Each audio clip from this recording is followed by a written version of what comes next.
দেশ ও বিদেশের সকল মুসলমান ভাই ও বোনদের প্রতি সালাম আলাইকুম। বিসমিল্লাহির রহমানির রহিম। ওমা খালাকতুল জিন্না ওয়াল ইনসা ইল্লা লিয়াবুদুন। মহান আল্লাহ পাক রব্বুল আলামিন আমাদেরকে তিনি যে সৃষ্টি করে দুনিয়ায় পাঠিয়েছেন তার একটা উদ্দেশ্য আছে। উদ্দেশ্য কি? উদ্দেশ্য হলো ওমা খালাকতুল জিন্না ওয়াল ইনসা ইল্লা লিয়াবুদুন। আমি জিন এবং ইনসানকে আমি খামোকায় দুনিয়ায় প্রেরণ করি নাই, আমার ইবাদত বন্দেগী করার জন্য দুনিয়ায় প্রেরণ করেছি। সুতরাং ইবাদত বন্দেগীর মাধ্যমে আপন রবকে ডাকা। কিন্তু বর্তমান লোক তো সবাই নামাজ পড়ে, হজ করে, জাকাত দেয়, তাহাজ্জুদ গুজরায়, জিকির করে, কিন্তু সবাই তো আল্লাহর কাছে হাত তুলে মুনাজাত করে, ও আল্লাহ রব্বুল আলামিন আমার বালা মুসিবত দূর করে দাও, আমার অভাব মোচন করে দাও, আমার ছেলে অসুস্থ হয়ে আছে সুস্থ করে দাও, আমার অভাব রয়েছে অভাব অনটন দূরীভূত করে দাও। এই বিভিন্ন লোক বিভিন্ন রকমের ফরিয়াদ করে ডেকে থাকেন, কিন্তু সরাসরি আল্লাহ পাক রব্বুল আলামিন তিনি আমাদের ডাকা সাড়া দেন নাই কেন? কে বলতে পারবেন যে না আমরা ডাকছি, এত দোয়া করছি, এত মজাদ করছি, তাহাজ্জুদ পড়ছি, জিকির করছি, কিন্তু আল্লাহ পাক রব্বুল আলামিন আমাদের ডাকে কোনো সাড়া দিয়েছে ডাইরেক্ট? কখনো না। হয়তো কেউ হয়তো বলতে পারেন দিয়েছে হয়তো, কিন্তু দেখা যাচ্ছে কোটিতে গুটি হইতে পারে, কিন্তু উত্তর হবে যে না আমরা যেমন আল্লাহকে যেভাবে ডাকি আল্লাহ প্রকাশে সেভাবে আমাদের ডাকে সাড়া দেন নাই। কিন্তু আল্লাহ পাক রব্বুল আলামিন কি বলছেন? সূরা বাকারা 186 নম্বর আয়াত। এই আয়াতে আল্লাহ পাক রব্বুল আলামিন বলছেন, তিনি তেনার হাবিবকে উদ্দেশ্য করে বলছেন, হাবিব তোমাকে যদি কেউ জিজ্ঞেস করে বলো আল্লাহ কোথায় থাকে, হাবিব বললেন বলো নিশ্চয় আমি তাদের নিকটবর্তী থাকি। যারা তোমাকে জিজ্ঞাসা করছে যে আল্লাহ কোথায় থাকে, তা তুমি তাদেরকে বলো যে আল্লাহ তোমাদের আমাদের নিকটবর্তী আছে। তোমরা যখনই তাকে ডাকবে আমি তিনি তখনই তার ডাকে সাড়া দেবেন। তাহলে আল্লাহ বলছেন যখনই তারা বা তোমরা আমাকে ডাকবে আমি দূরত্ব তোমাদের ডাকে আমি সাড়া দিয়ে থাকি। সুতরাং আমাকে ডাকলেই তোমরা সাড়া পাবে এবং আমার প্রতি তোমরা ঈমান আনবে, তাহলে তোমাদের চলার পথটা সঠিক হবে।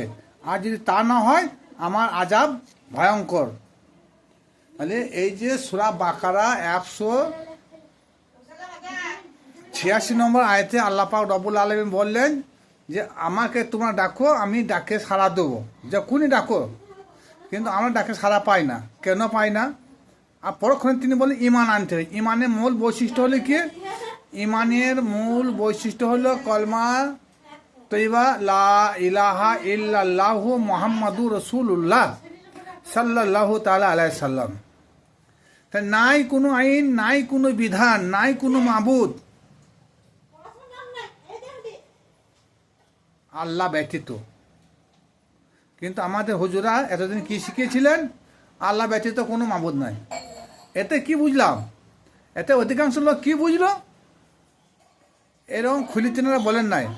আমাকে লা ইলাহা ইল্লাল্লাহু মুহাম্মদ রাসূলুল্লাহ যখন আমাদের পাঠ করতে হবে তখন আমাদের মনের মধ্যে ভেবে নিতে হবে যে নাই কোনো বিধান আল্লাহ ব্যতীত, নাই কোনো আইন আল্লাহ ব্যতীত, নাই কোনো ছাপায়াতকারী আল্লাহ ব্যতীত, নাই কোনো রুজিদাতা আল্লাহ ব্যতীত, নাই কোনো শান্তিদাতা আল্লাহ ব্যতীত, নাই কোনো ক্ষমাকারী আল্লাহ ব্যতীত। সর্ব সময় সর্ব অবস্থায় আল্লাহর প্রতি আমাদের বিশ্বাস স্থাপন করতেই হবে। কারণ কলমার প্রথমে লা শব্দ ব্যবহার হয়েছে। তাইলে আল্লাহ ব্যতীত আমাদের কারোর কাছে হাত পাতা চাওয়া পাওয়া যাবে না। সুতরাং তখনই যদি আমরা আল্লাহকে ডাকি নিশ্চয়ই তখনই আল্লাহ আমাদের ডাকে সাড়া দেবেন, কিন্তু আমরা সেভাবে আমরা ডাকতে পারি না। তার জন্যে সূরা মুমিন আয়াত নম্বর 60, এই আয়াতে মহান আল্লাহ পাক রব্বুল আলামিন তিনি কি বলেছেন?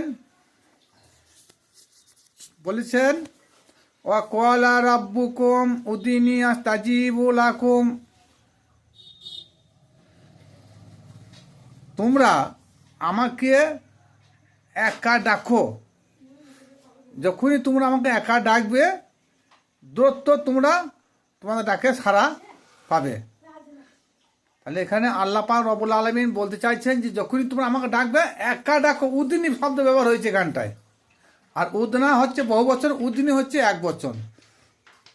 তাহলে আল্লাহ পাক রব্বুল আলামিন এ কথা কেন বললেন যে একা ডাকো? আমি তো ডাকছি একা, যখন তাহাজ্জুদ পড়ি তখন একা ডাকছি, ফাঁকা জায়গায় যেখানে জিকির করি তখন আমি একা থাকি, নির্জন ঘরে যখন জিকির করি তখন একা থাকি, ঘরে যখন একা, নির্জন ঘরে যখন নামাজ পড়ে কেউ তখন সেও তো একা থাকে।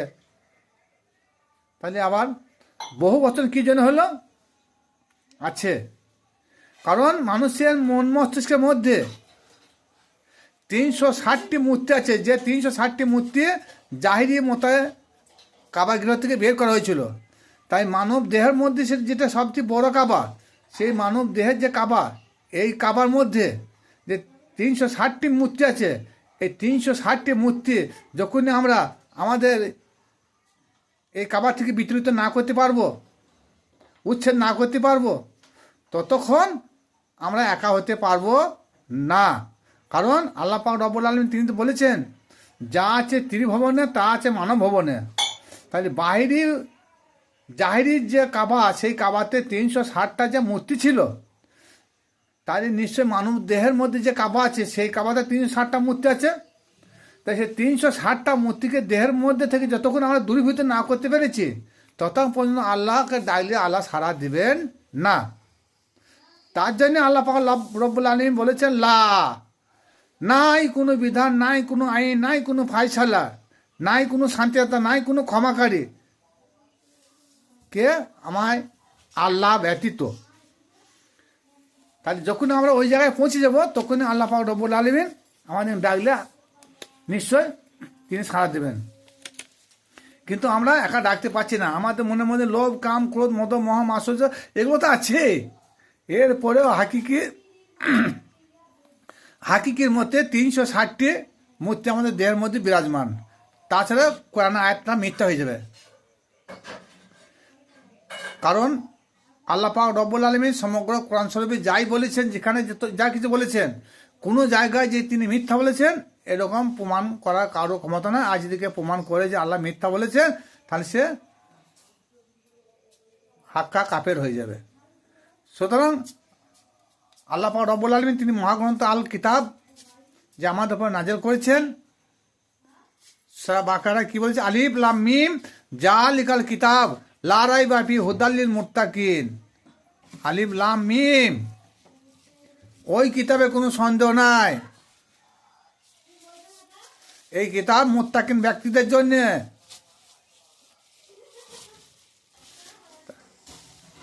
সমস্ত কিতাবে সন্দেহ থাকতে পারে, কিন্তু আল কোরআনের মধ্যে কোনো রূপ সন্দেহ পোষণ করা যাবে না। বিশ্বের যত বড় বড় সাহিত্যিক আছে, পণ্ডিত আছে, গবেষক আছে, তিনারা যে কোনো ভাষায় তিনাদের বই লেখুক না কেন, প্রত্যেকটা বই নিচে লেখা থাকে ভুল হলে ত্রুটি মার্জনীয়। কিন্তু আল কোরআনের মধ্যে সেটা কোনো জায়গায় লেখা নাই। নিঃসন্দেহ এই কোরআনের মধ্যে কোনো ভুল ত্রুটি নেই, নির্ভেজাল নির্ভুল কোরআন। তো সেই কোরআন আমাদের উপরে দিয়েছে কি তাকে তুলে রাখার জন্যে, না শিক্ষিত তুলে রাখার জন্যে, আর মুখস্থ করার জন্য নয়, হিফজ করার জন্য নয়। যে হিফজ করবো এই রমজান মাস এলে, মসজিদে কোরআন খতম করবো, তারাবিতে 50,000 60,000 টাকা বোনাস লুবো, এরকম করার জন্য নয়। কারণ কোরআন বলেছে সূরা মুহাম্মদ আয়াত নম্বর 24, এই আয়াতে আল্লাহ পাক রব্বুল আলামিন বলেছেন আমি যে তোমাদেরকে কোরআন দিয়েছি, এই কোরআন সম্বন্ধে তোমাদের কোনো গবেষণা নাই, তোমরা কেউ কি চিন্তা ভাবনা করো না? তাহলে আমরা কজন এই আল্লাহর কোরআনকে নিয়ে গবেষণা করি? কোরআন মুখস্থ করেছি, কোরআন পড়েই যায়, কোথায় কি বলেছে না বলেছে আমাদের সে বিষয়ে কোনো চিন্তা ভাবনা নাই। যাই হোক, আপনাকে চিন্তা ভাবনা করতে হবে, সজাগ থাকতে হবে যে যখন আমরা আমাদের প্রভুর ইবাদত করব, একা করতে হবে, আর একা করলেই তিনি সাড়া দিবেন বলেছেন। তার জন্য দুটো আয়াত আমাদের সম্মুখে তুলে ধরেছি, এক সূরা মুমিন 7 নম্বর আয়াত, আর সূরা বাকারা 186 নম্বর আয়াত। এখন মোবাইলে সার্চ করুন, বুঝতে পারবেন। তাছাড়া আমরা এত মাথা ঠুকছি, কিন্তু একবারও আল্লাহ আমাদের ডাকে সাড়া দেন না। কারণ কি, আমরা তো একা ডাকতে পারি না, আমরা তো বহুজনে মিলে ডাকছি। ডাকার মধ্যে আমরা শিরিক করছি, আর আল্লাহকে ডাকতে গেলে এককভাবে ডাকতে হবে।